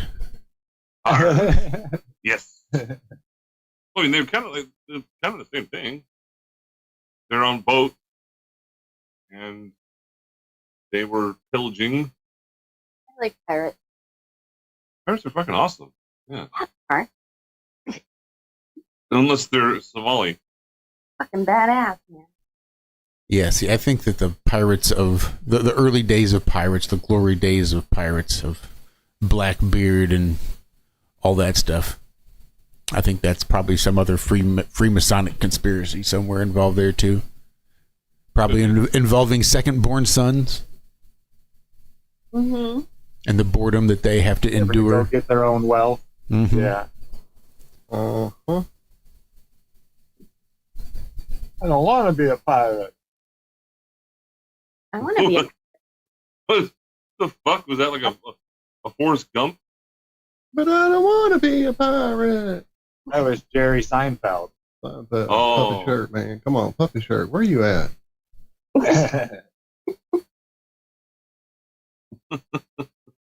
Come on, let me get past this school bus before it stops. Do it. Oh, Punch isn't that it, annoying? punch it. Yeah, you live over in that area of the world where, can't go past it. 2-lane road. I used to live out in Virginia. No, even on a 5-lane road, you can't pass the school bus when it stops. Even if you're like No. 3 lanes over? Correct. No, you not pass What the the Stop sign comes out on the side. Everybody stops. Children need to cross the road Oh, sometimes. yeah, dude. Yep. 8-lane highway. You better all stop. And kids are fucking unpredictable. This is why most dogs and cats don't like little kids. Yeah, because they're unpredictable on their feet. Maybe they fall. Maybe they see a squirrel and go fucking chasing after it.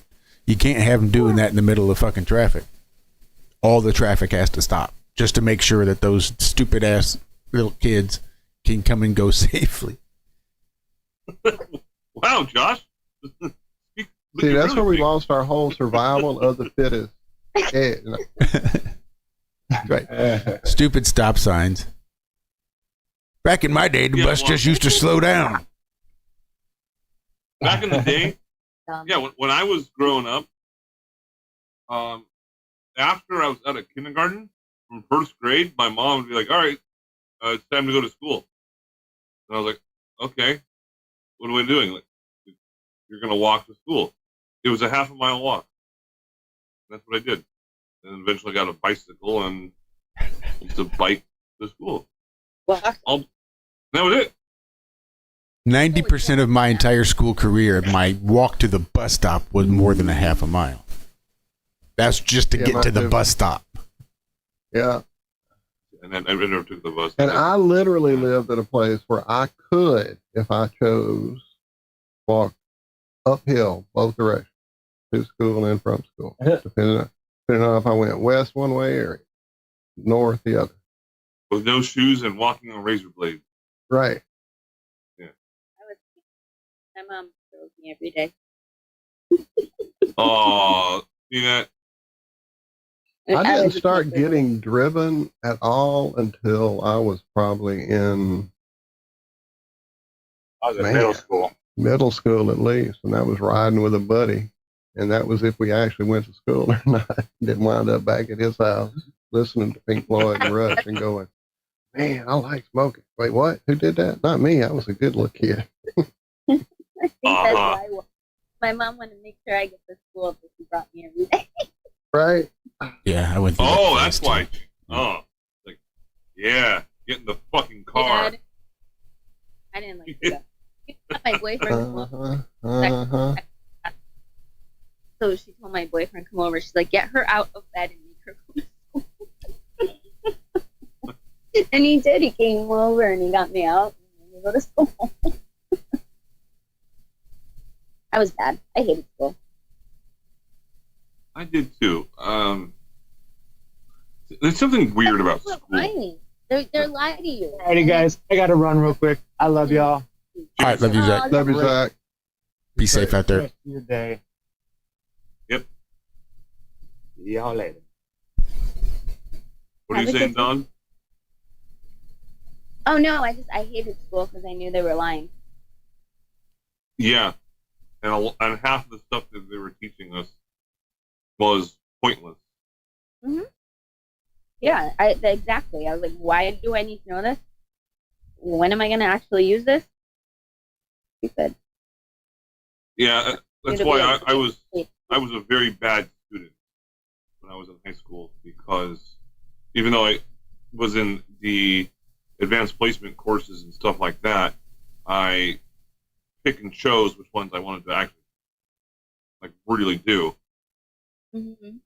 And drafting, AP drafting, which is basically learning how to use AutoCAD and stuff. And that was fucking cool because I actually use it today. But everything else is like, oh, this calculus? When the fuck am I ever going to use this? Exactly. Unless you're going to be a calculus teacher, when are you going to need to know that? Yeah, and then that's why I was an athlete, and I was basically just taking shop classes. And if I had just stuck around and just done chemistry and calculus and shit like that, I don't even know if I would have a job. But now I teach at a college, so that's awesome. You'd have been making a decent living working for Monsanto, and then come along. I'm sure Bayer would have bought out your contract and continued to employ you as a biochemist. Wow. Okay.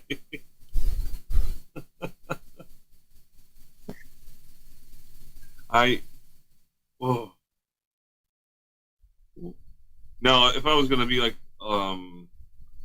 a chemist or something, I probably would have gone down the avenue of Walter White, Breaking Bad. I knew you were going to say that. Yeah. Probably just started making meth, like massive amounts of it. And Yeah? yeah, crystal methamphetamine. Yeah. Now? That's probably what I would have done, because one of my really good friends who I haven't talked to in quite some time, he has a master's. He's basically Walter White. And he used to, he used to be a teacher as well, and worked at anyway, he used to cook meth. Oh. Yeah. Good for. And you should come down to my county where I live. You can't swing a dead cat without hitting somebody that used to cook meth. Fuck. Who the fuck swings a dead cat? People looking for meth dealers, meth chefs. So you're finding dead cats and swinging them around? What are you doing? If you're so inclined. Oh. Just saying, if you wanted to, you couldn't do it. You wouldn't be able to swing a dead cat without hitting a former meth. I didn't know that was the big thing over there. Oh yeah, I say we like I'm from here, but the county in which I live has a long, long history of being like number one in the country. All right. Yeah. Josh, one of these days we're gonna have to fucking hang out, man. I'll bring a whole bunch of fucking psilocybin and fucking weed. And Oh, thank you for reminding me. I got a microdose. oh, there you go. I'm gonna do that this weekend. Actually, I'm probably gonna do a little more than a micro. And so if one was to decide that one needed a microdose, Miss Dawn, how much would one decide a microdose is? I don't know. I eat a little bit at a time and see how it affects me. See how it goes.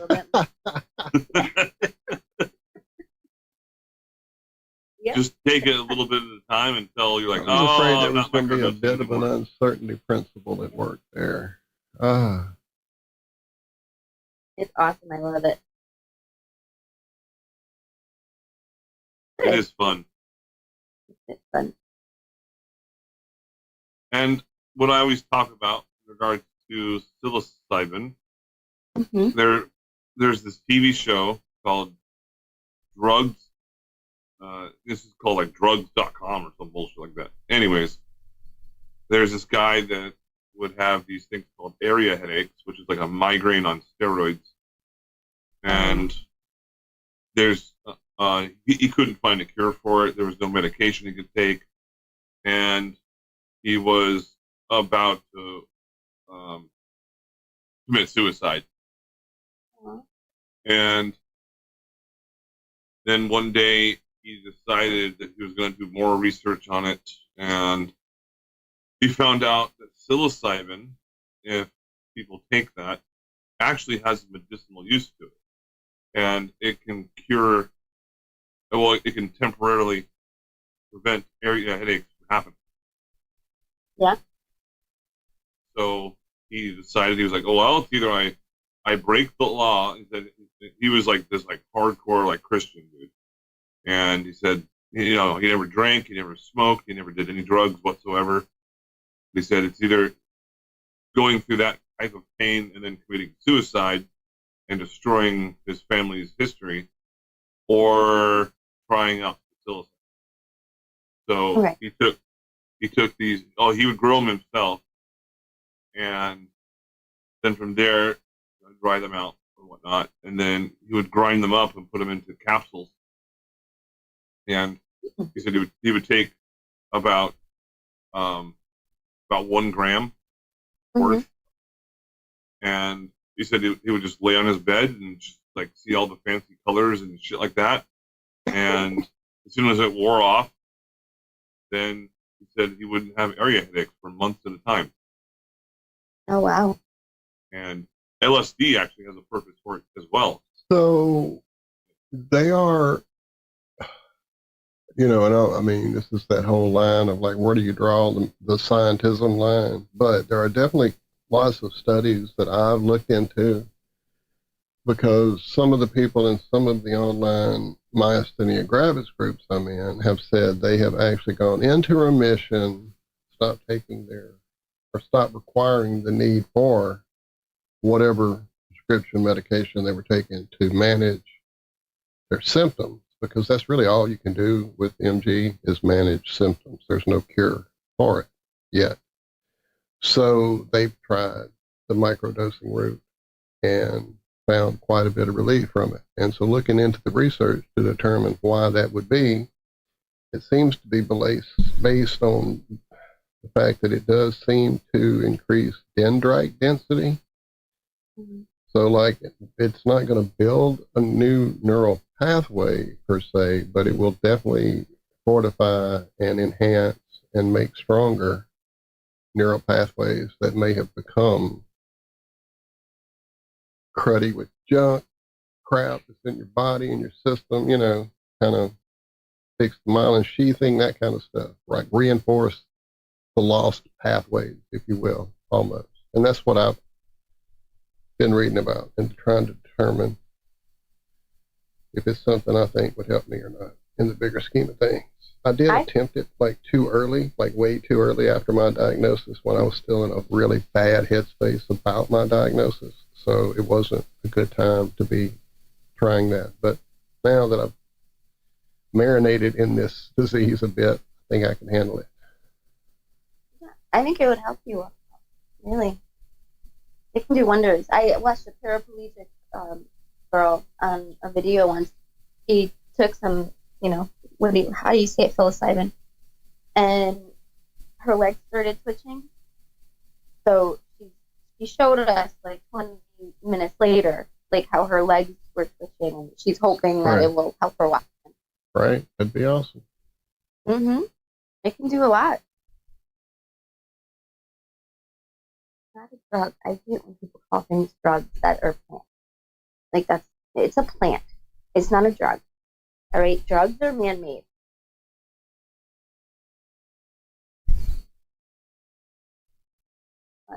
I feel it's like weeds. I feel like it's just like the term weeds. We're just going to create some new category and use a proprietary definition to decide what falls into that particular category. Right. Also, in that same show, there was this doctor, psychologist or psychiatrist, whatever he was, and he was dealing with terminally ill patients that had whatever kind of illness and had a limited amount of time to live. And I guess when people find that out, then their entire psyche changes along with like their behaviors and whatnot. And sometimes they can become very, very depressed, or they can become very, very violent. Anyways, yeah, well, they're like, I'm going to die in a couple of years. Fuck it. Fuck life. That's kind of what happened. And what he found out is he started doing experiments with LSD, acid. And not for himself, but he would have his patients come in and give them basically just LSD.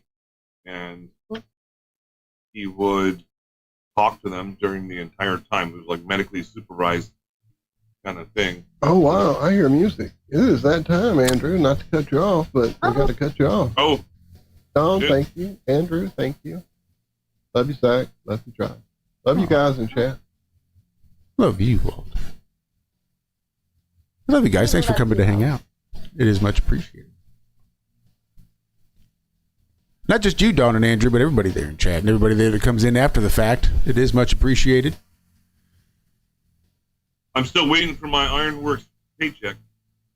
You and I both, Andrew. You're going to be waiting a while, Andrew. You and I both. No, we got a little bit of Patreon money. I'm going to take a little bit of that and show our good buddy Alan some love. I saw an opportunity to take, and I thought this would be a thoughtful gift for Alan. So I'm still trying to get through, make sure I can finalize all the details. So once that happens, I'll let you all know what exactly it is that I did. But I've spoken with him about it, and I know he's excited, and I'm excited to be able to get a chance to do it. So that'll be a thing. So why don't you come back on Friday, see if there's anything has come about that might further that discussion. Because I think I'm going to try to call again today and see if I can't get through. So until then, I guess you guys have a great rest of your week. Happy Hump Day. Don't forget to be good, be well. Do good, and when you do, do it well. We love you. Bye-bye.